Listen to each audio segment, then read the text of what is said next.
Où est passée ta consécration?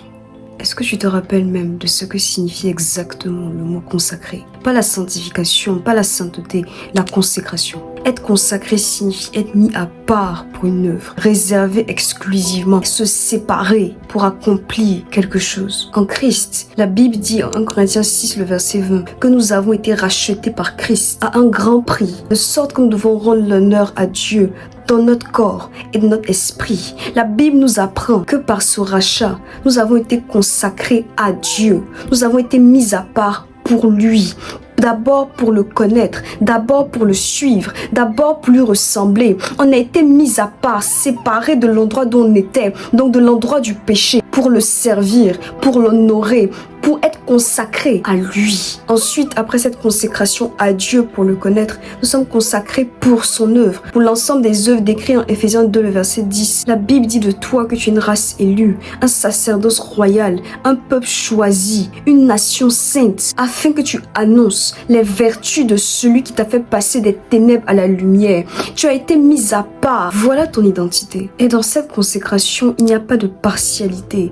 La consécration est soit totale, soit inexistante. On ne peut pas se consacrer à moitié à quelque chose. Dans un premier temps, la distraction veut te faire croire que tu peux à la fois servir Dieu, l'aimer et en même temps avoir des raisonnements, poser des actions qui ne glorifient pas nécessairement Dieu. Alors je peux me permettre de lire des choses, d'exposer mes yeux à des choses qui ne glorifient pas nécessairement Dieu parce que ça ne fait pas nécessairement partie de cette consécration. Le problème avec ce raisonnement, c'est qu'il n'existe pas de milieu dans la consécration. Le milieu est illusoire. Le milieu n'est qu'une zone dans laquelle tu vas aller soit dans la consécration totale, soit dans la dilution. Il y a un choix nécessairement à faire parce que la Bible dit que je ne veux pas servir deux maîtres, que tu aimeras l'un et que tu haïras l'autre. Un exemple concret de ce que j'appelle milieu, c'est que oui, tu as totalement le droit de regarder cette série. La Bible dit que nous sommes libres en Christ. La Bible dit que nous est permis. En soi, ce n'est pas un problème. Cette série, ce film, ce webtoon, ce livre, en soi n'est pas le problème. C'est ce à quoi tu t'exposes en le lisant. C'est ce qu'il crée en toi. C'est ce qu'il dilue en toi. Ce sont les fruits qu'il produit en toi qui sont le problème. Peut-être que le fait qu'on moque Dieu dans ses représentations ne t'atteindra pas. Peut-être que les scènes sexuelles que tu verras dans ces représentations ne t'atteindront pas. Peut-être que sur le coup, ils ne changeront rien à ta vie. Tu continueras de prier, de méditer, de servir Dieu. Mais tu vas te rendre compte qu'ils vont augmenter de 5% ton désir de regarder des choses plus crues. Jusqu'à ce que 3 mois plus tard, tu te retrouves à retomber dans la pornographie que j'avais abandonnée. Jusqu'à ce que 6 mois plus tard, tu te retrouves à draft away de Dieu,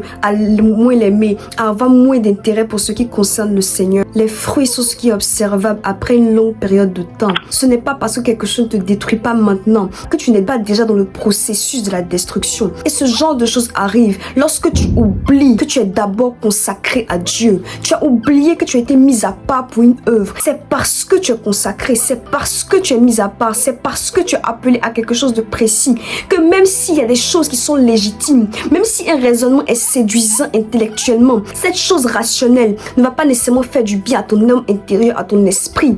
Tu peux légitimement avoir le droit de posséder quelque chose, de faire quelque chose, d'aller dans un endroit, mais parce que tu es consacré, parce que tu es mis à part, il y a des règles précises qui s'appliquent à toi, de sorte que même si tu as le droit de le faire, tu t'efforces de ne pas le faire, pas par tes capacités, par le Saint-Esprit en toi, qui est celui-même qui est le sceau, qui a été placé sur toi. Tu n'es pas obligé d'aller à ce rendez-vous. Tu n'es pas obligé de voir ces personnes. Tu n'es pas obligé de lire ce livre. Tu n'es pas obligé de regarder ce film. Tu n'es pas obligé de regarder cette série. Tu n'es pas obligé de mentir pour te sortir de situation.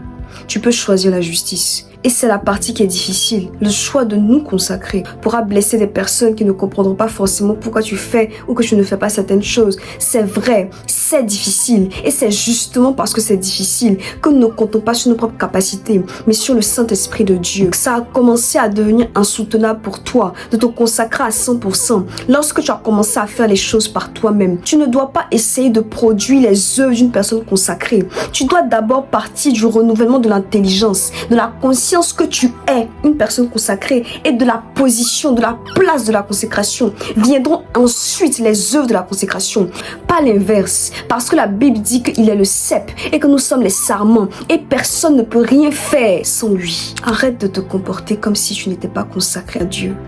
Arrête de réfléchir comme une personne qui n'était pas rachetée par Jésus et qui doit vivre conformément à sa parole.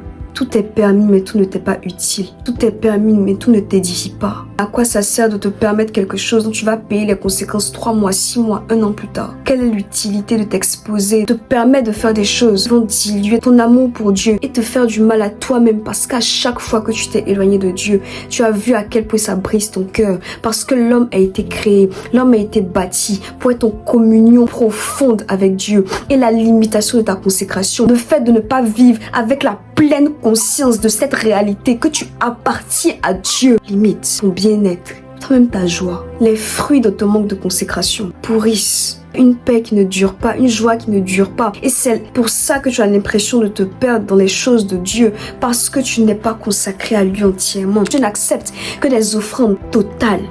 C'est la raison pour laquelle la Bible dit: offrez-vous comme un sacrifice saint, agréable et parfait, ce qui sera de votre part un culte raisonnable. La Bible dit que c'est raisonnable, pas que c'est trop, pas que c'est extrême. C'est raisonnable d'offrir son corps, d'offrir sa vie. Ce n'est que raisonnable. Ce n'est pas radical, ce n'est pas trop extrémiste. Si depuis le début de cette vidéo, ce que tu penses, c'est trop radical, c'est trop extrémiste, il faut bien que je vive, il faut bien que je fasse ça. Ta conception de ce qui est radical n'est pas encore renouvelée. La parole, parce que la vérité, que la Bible nous apprend que Dieu est esprit. Et ceux qui l'adorent doivent l'adorer en esprit et en vérité. Dans le monde dans lequel nous sommes, où tout est fait pour t'éloigner de Dieu, où tout est fait pour te faire pécher. Et quand je parle de péché, je ne parle pas seulement de péché sexuel, je parle de manquer le but de Dieu, je parle d'être léger dans ton amour pour les hommes. Je parle d'être léger dans le pardon. Je parle d'être léger dans la patience. Je parle de ne pas manifester le niveau d'amour, de patience, de douceur, de maîtrise de soi auquel la Bible nous appelle,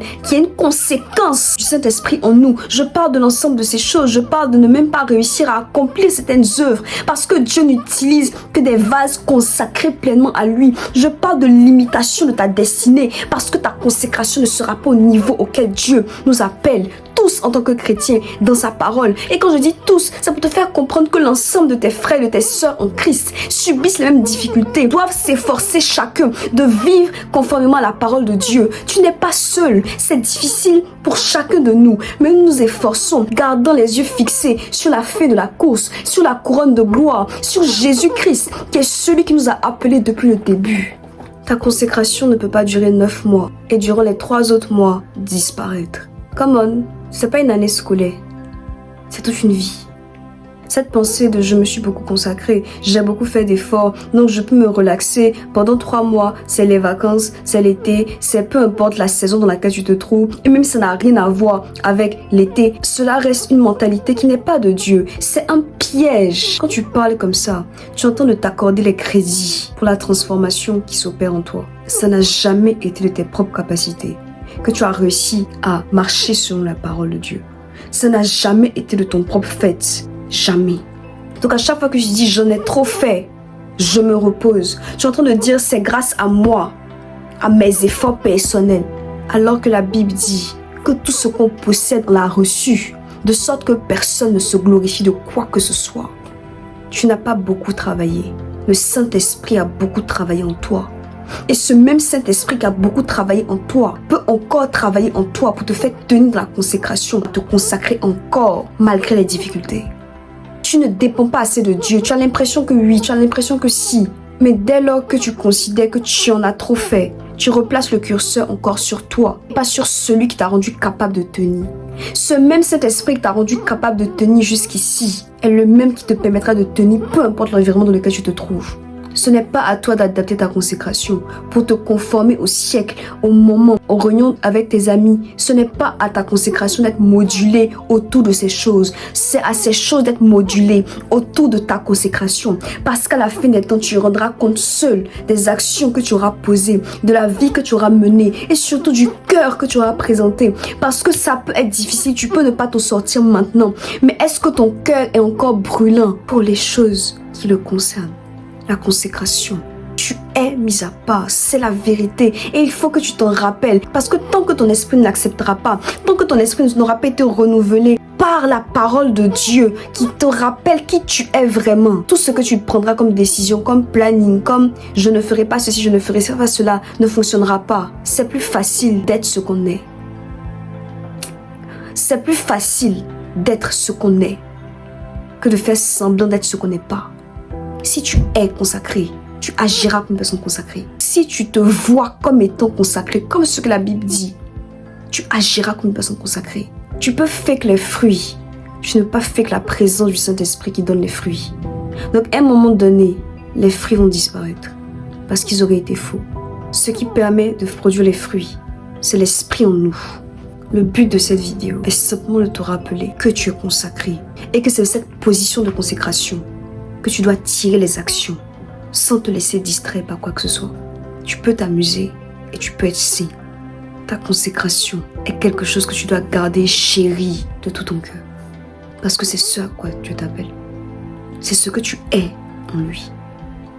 Que Dieu te donne de marcher dans sa consécration. Si tu ne me connais pas, que tu ne m'as jamais vu, je suis Grace Yohan et je poste une vidéo par semaine tous les dimanches à 20h. Que je te retrouve la semaine prochaine avec encore plus d'amour pour le Seigneur et dépendant de lui pour vivre cette vie avec lui. En attendant, que Dieu te bénisse.